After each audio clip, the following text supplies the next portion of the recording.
بسم اللہ الرحمن الرحیم۔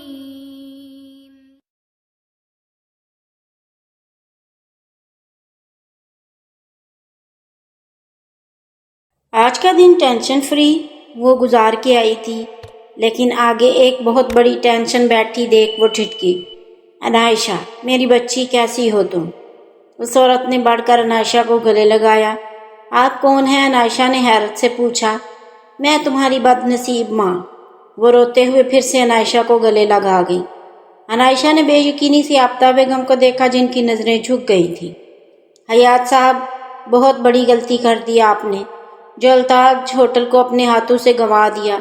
آج وہی ہوٹل ہے اور کہاں سے کہاں پہنچ گیا۔ صرف یامین کی ملکیت میں ہے وہ، اور صرف وہی نہیں، اس کے ساتھ ساتھ 5 ہوٹل اور بن گئے، اور وہ شادی حال بھی۔ اتنی ترقی، میں کہتی ہوں کیوں آپ نے التاج ہوٹل پہ قبضہ نہ کیا؟ کیا کرتا قبضہ کر کے؟ تیکھے ستونوں سے بیوی سے ہم کلام ہوئے۔ ڈوب رہی تھی وہ کشتی، اچھا خاصا بیچ رہے تھے بابا، لیکن عین وقت پہ اس یامین نے لب بھیجے۔ خیر ہے تو وہ بھی میرا ہی بیٹا، وہ امیر ہے، اس کے پاس پیسہ ہے، تو میرا بھی حق ہے اس پہ۔ لیکن تمہیں آج یہ سب کچھ کیوں کھٹک رہا ہے؟ ایک آئی برو چڑھاتے بیوی کو دیکھتے انہوں نے پوچھا۔ کیونکہ میری بہن نے طوبہ کا رشتہ داور سے کرنے سے انکار کر دیا ہے۔ لیکن وہ کیوں؟ تم نے اسے سمجھایا نہیں؟ حیات صاحب کو بھی شوق لگا۔ کیونکہ وہ چاہتی ہے کہ طوبہ کا رشتہ یامین سے ہو جائے، اس کے پیسوں کی وجہ سے۔ سن لیا آپ نے؟ سویرا بیگم اچھا خاصا بھڑکی ہوئی تھی۔ حیات صاحب کو تو چپ ہی لگ گئی۔ 1,75,000 بل، یہ کیا ہے؟ یامین نے حیرت سے اکاؤنٹ چیک کرتے بل دیکھ رمیز سے پوچھا۔ سر، یہ اسلام آباد میں شادی ہال کا بل ہے سر۔ شاہ صاحب کے بیٹے کی شادی تھی کل، اسی کا۔ لیکن اس کا بل میرے اکاؤنٹ میں کیوں ڈالا جا رہا ہے؟ میں وجہ جان سکتا ہوں؟ سر، وہ میم نے بولا ہے کہ 1,75,000 کا بل آپ کے اکاؤنٹ میں ڈال دیا جائے۔ سر جھکائے وہ بولا۔ اچھا، اور یہ میم کون ہے؟ آئی برو جھکاتے پوچھا۔ جی میم کشش۔ ضمیر کی بات پہ یامین نفی میں سر ہلانے لگا۔ اس لڑکی کا کچھ نہیں ہو سکتا، اس نے 1,75,000 کا کیا کیا؟ یامین حیران ہوا۔ جی وہ بوتلز منگوائی سب بچوں کے لیے، اور کہا گیا ایک ایک بچے کو ڈھونڈ کے اسے دی جائے، اور کوئی زیادہ ڈیمانڈ کرے تو اس کے گھر میں پورے کریٹ پہنچا دیے جائیں۔ ضمیر نے پوری سٹوری سنا دی۔ یامین نے آنکھیں بند کرتے گہرا سانس لیتے اپنا غصہ کنٹرول کیا۔ یہ لڑکی اس کی سمجھ سے بالاتر تھی۔ سر، بڑے میر صاحب نے بھی کہا تھا کہ بل آپ کے اکاؤنٹ میں ہی ڈالا جائے۔ ضمیر نے مزید وضاحت کی۔ اگر دادا جی نے کہا ہے تو ٹھیک ہے۔ کہتے ساتھ ہی وہ لیپ ٹاپ کی طرف متوجہ ہوا، جس کا مطلب تھا کہ ضمیر اب تم جا سکتے ہو، اور وہ خاموشی سے نکل گیا۔ یامین گھڑی پہ ٹائم دیکھتا دادا جی کو کال ملائی۔ آج انہوں نے واپس آنا تھا، اور وہ کراچی ایئرپورٹ پر لینڈ کر چکے تھے۔ یامین نے دادا جی کے نمبر پہ کال ملائی۔ کہاں پہنچے ہیں دادا جی؟ سلام دعا کے بعد فوراً پوچھا۔ بس پتر جی ایئرپورٹ سے نکل آئے ہیں۔ دادا جی نے ساتھ بیٹھی شرارتیں کرتی کشش کو ایک پیار بھری نظر سے دیکھا۔ دادا جی لوکیشن آن کر دے، آپ کو پتہ ہے دوست کم اور دشمن زیادہ ہے، فکر رہتی ہے۔ یامین نے ہمیشہ کی طرح لوکیشن آن کرنے کا کہا۔ وہ دادا جی کی ہمیشہ یوں ہی کیئر کیا کرتا تھا، بنا کسی کو بتائے، بنا کسی پہ احسان جتائے۔ ایک بار ان پہ قاتلانہ حملہ بھی ہو چکا تھا، اس لیے یامین ان کی زیادہ کیئر کرتا تھا۔ لیکن اس بات کو بہت عرصہ بیت گیا تھا۔ دادا جی تو پرواہ نہ کرتے، البتہ یامین رسک نہیں لیتا تھا، اور 2 گارڈز کو ہمیشہ دادا جی کے ساتھ رکھتا تھا۔ ہاں پتر، کر دی تمہارے کہنے سے پہلے، بس تھوڑی دیر میں گھر پہ ہوں گے۔ دادا جی میری بات کروائیں۔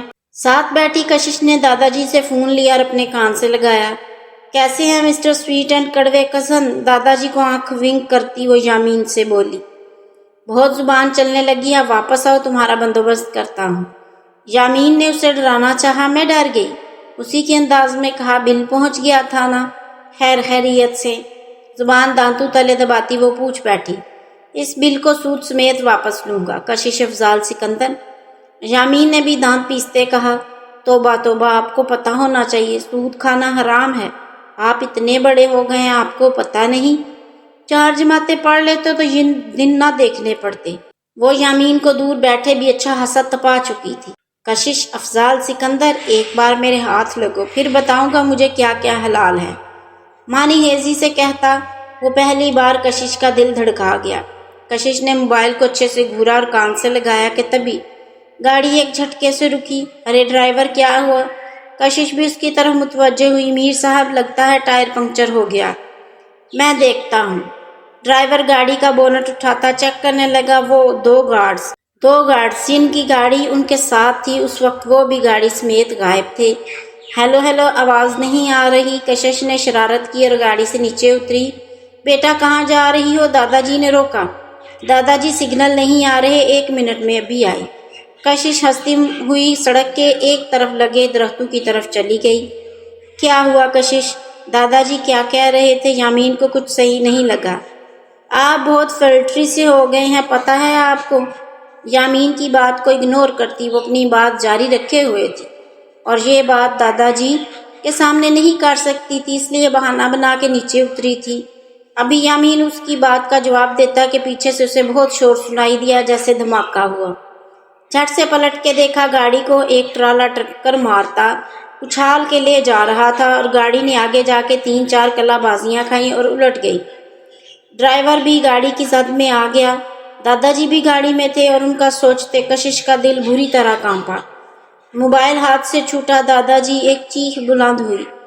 وقت جیسے وہیں تھم گیا، سانس بھی رک گئی، ہوا نے اپنا رخ بدل لیا۔ کشش گاڑی کی طرف بھاگی۔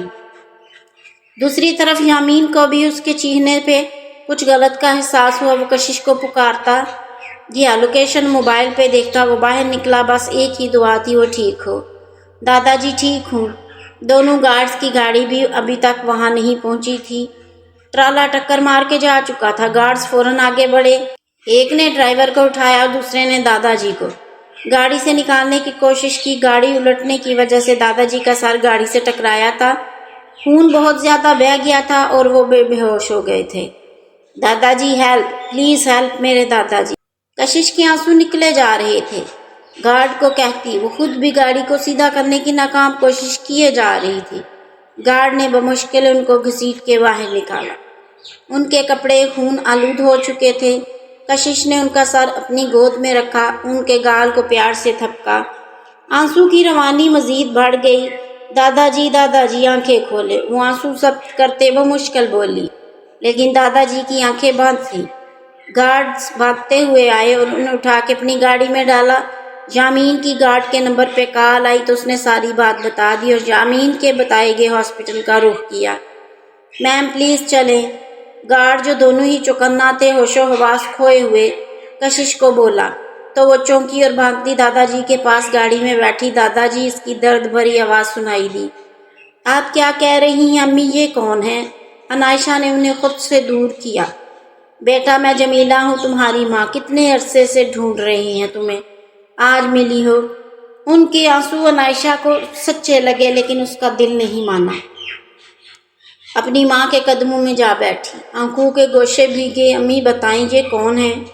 جھوٹ بول رہی ہیں نا؟ بہت ہی امید سے پوچھا۔ عابدہ بیگم کی آنکھیں چھلک گئیں۔ یہ سچ ہے عنائشہ کو اپنا دل بند ہوتا محسوس ہوا، ہاتھ کانپنے لگے۔ امی یہ جھوٹ ہے، اس نے جیسے خود کو یقین دلانا چاہا۔ نہیں بیٹا، یہی سچ ہے، ہاں کڑوا ہے، لیکن اب اور انہیں اس راز کے بوجھ تلے نہیں جی سکتی۔ جمیلہ بہن ہے میری۔ عابدہ بیگم نے ساری سچائی بتانے کا فیصلہ کیا۔ ہم دونوں کی ایک ساتھ اولاد ہوئی تھی ہاسپٹل میں، دونوں کی بیٹی ہوئی، لیکن میری بیٹی فوت ہو گئی۔ دوسری طرف جمیلہ کی بیٹی ہوئی جو تم تھی۔ تمہارے بابا آنسو صاف کیے، بہت روئی، اور جب ڈاکٹر نے یہ کہا کہ میں دوبارہ ماں نہیں بن سکتی تو تمہارے بابا کے دل میں شیطان آ گیا۔ انہوں نے وہاں کی نرس کو پیسے دیے اور تمہیں اپنی بیٹی سے بدل دیا۔ جمیلہ کو بتایا کہ اس کی بیٹی مری ہوئی پیدا ہوئی ہے۔ اس کے بعد تمہارے بابا ہمیں لے کے شہر بدل لیا۔ انہیں ڈر تھا کہ کہیں راز کھل نہ جائے، لیکن جو رب کو منظور ہوتا ہے وہ ہو کے رہتا ہے۔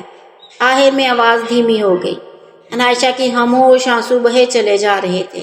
میں جانتی تھی میری بیٹی زندہ پیدا ہوئی ہے، میں نے رونے کی آواز سنی تھی، لیکن کسی نے میرا یقین نہیں کیا۔ سب نے مجھے وہمی قرار دے دیا، میرا علاج کروانا شروع کر دیا۔ کوئی بھی میرا یقین نہیں کرتا تھا، جہاں تک کہ حسین بھی، میرے شوہر، انہیں بھی لگتا تھا میں پاگل ہو گئی ہوں۔ جمیلہ بیگم نے روتے ہوئے اپنے پہ بیتی کہانی سنائی۔ لیکن مجھے ایک دن وہ نرس ملی جس نے یہ کام کیا، انہیں بتا سکتی کتنے واسطے دیے، کتنی مشکل سے میں نے اس سے سچ نکلوایا، اور جب مجھے یہ پتا چلا کہ میری اپنی بہن ہی میری کوکھ کی دشمن ہے تو میرا نروس بریک ڈاؤن ہو گیا۔ کتنے عرصے مجھے لگا واپس ٹھیک ہونے میں۔ ان کے لہجے کا دکھ ان کے اندر کے درد کو بیان کر رہا تھا۔ عابدہ بیگم سر جھکائے مجرموں کی طرح بیٹھی تھی، اور پھر میں نے ڈھونڈا، بہت ڈھونڈا، اور مجھے آخر پتہ چل ہی گیا کہ میری بیٹی کہاں ہے۔ انہوں نے عنائشہ کو پیار سے دیکھا، جس نے سختی سے آنکھیں موند کے 2 گرم سیال مادے آنسو کی صورت میں گالوں پہ گرائے۔ بیٹا مجھے معاف کر دو، عابدہ بیگم نے ہاتھ جوڑے، اور اپنے بابا کو بھی معاف کر دو بیٹا، اولاد کی محبت میں وہ گناہ کر بیٹھے۔ روتے ہوئے وہ زمین پہ بیٹھتی چلی گئی۔ عنائشہ کا بس نہیں چل رہا تھا کہ وہ کہیں غائب کر لے خود کو، اور وہاں سے منہ پھیر کے اندر جانے لگی کہ عابدہ بیگم نے ایک ہچکی لی۔ عابدہ! جمیلہ بیگم فوراً چلاتی ہوئی بہن کی طرف لپکیں۔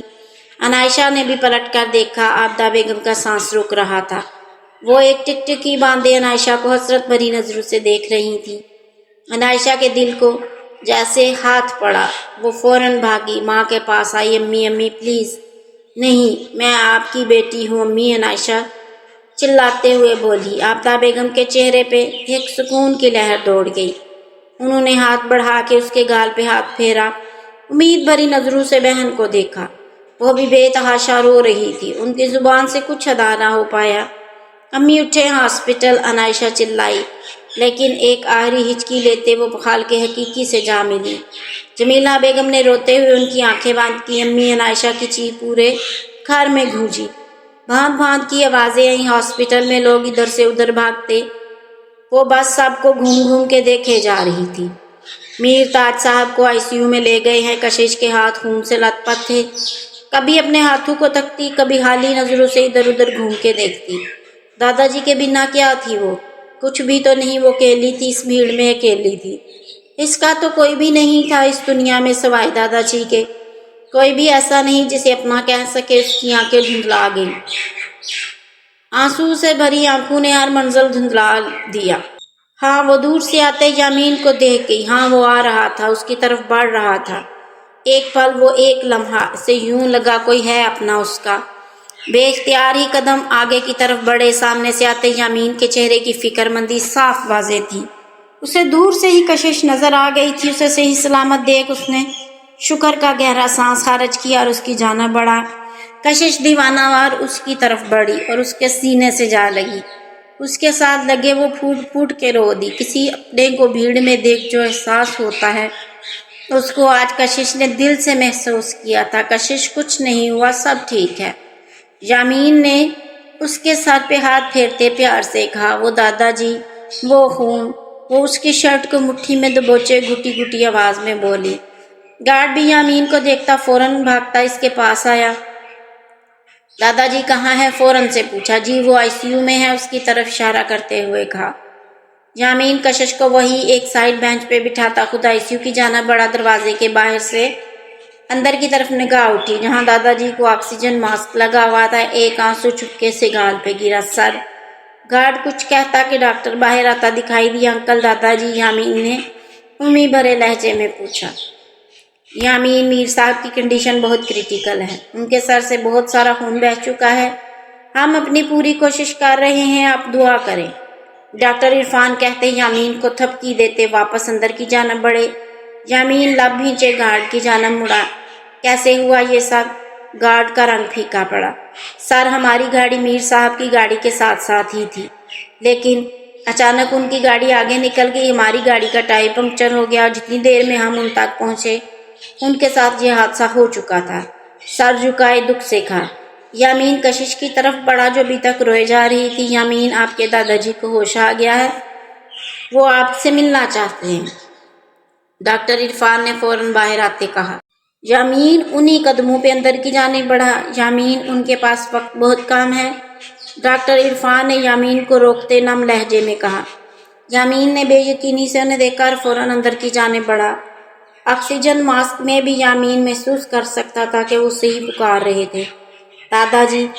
یامین نے بے اختیار آگے بڑھ کے ان کا ہاتھ تھامتے انہیں پکارا۔ دادا جی نے اپنا آکسیجن ماسک ہٹایا۔ کشش، وہ ادھ کھلی آنکھوں سے لمبا سانس لیتے ان کے لبوں سے ادا ہوئے۔ وہ ٹھیک ہے دادا جی۔ یامین نے ان کے ہاتھوں کو لبوں سے لگایا۔ آنسو تھے کہ گرتے چلے جا رہے تھے۔ انہوں نے اشارے سے یامین کو اپنے پاس بلایا۔ یامین ان کے قریب ہوا۔ انہوں نے جو اسے کہا اس پہ اس کی آنکھیں حیرت سے کھل گئیں۔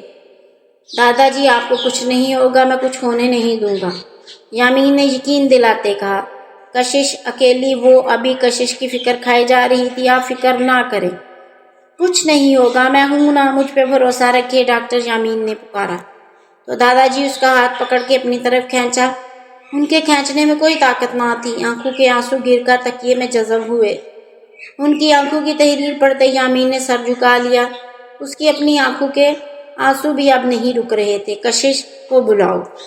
یامین کو حامی بھرتے دیکھ انہوں نے نحیف آواز میں کہا۔ ان کا سانس اکھڑا تو یامین نے آکسیجن ماسک انہیں واپس لگایا۔ ڈاکٹر کے آنے سے پہلے دروازہ زور سے کھولتی بھاگتی کشش دادا جی کے پاس آئی۔ دادا جی آپ ٹھیک ہیں نا؟ آپ کو کچھ نہیں ہوگا، آپ میرے دادا جی ہیں نا، میرے ساتھ رہیں گے۔ روتے ہوئے ٹوٹے پھوٹے الفاظ ادا کیے، اپنے دادا جی سے پیار کرتی ہو نا؟ دادا جی نے آکسیجن ماسک ہٹاتے بہت مان سے پوچھا۔ بہت زیادہ، اب سب سے زیادہ، آپ میرا سب کچھ ہیں، پتہ ہے نا آپ کو، دادا جی کے ہاتھ تھامتے کہا۔ پھر دادا کی بات مانو گی؟ اب کی بار بہت مان سے پوچھا۔ میری زندگی آپ پہ قربان دادا جی، آپ کے لیے اپنی جان بھی دے دوں گی، بس آپ ٹھیک ہو جائیں۔ وہ روتے ہوئے بچوں کی طرح بولے جا رہی تھی۔ دادا جی نے یامین کو آنکھوں سے اشارہ کیا تو وہ دل پہ پتھر رکھتا باہر نکلا۔ باہر آتے وہ آنسو صاف کرتے ڈاکٹر عرفان سے بات کرنے لگا، جنہوں نے یہی کہا کہ اگر وہ ٹھیک ہو جائیں تو کوئی معجزہ ہو سکتا ہے۔ خون بہت بہہ چکا ہے، وہ ابھی بھی اللہ کی ہی رضا تھی جو ان کی سانسیں چل رہی تھی۔ ڈاکٹر عرفان میر تھا جو یامین کو بہت اچھے سے جانتے تھے، اسی لیے یامین نے گارڈ کو دادا جی کو ڈاکٹر عرفان کے ہاسپٹل لانے کا کہا۔ یامین نے دادا جی کی کہی بات ان کے گوش گزار دی۔ یامین سوچتے ہوئے بولے، ان کی آخری خواہش پوری کر دو۔ وہ چشمہ اتارے، آنکھوں کے نم گوشے صاف کرتے دھیمے لہجے میں بولے۔ یامین کو لگا جیسے اس کے سر کا سایہ اٹھنے جا رہا ہے۔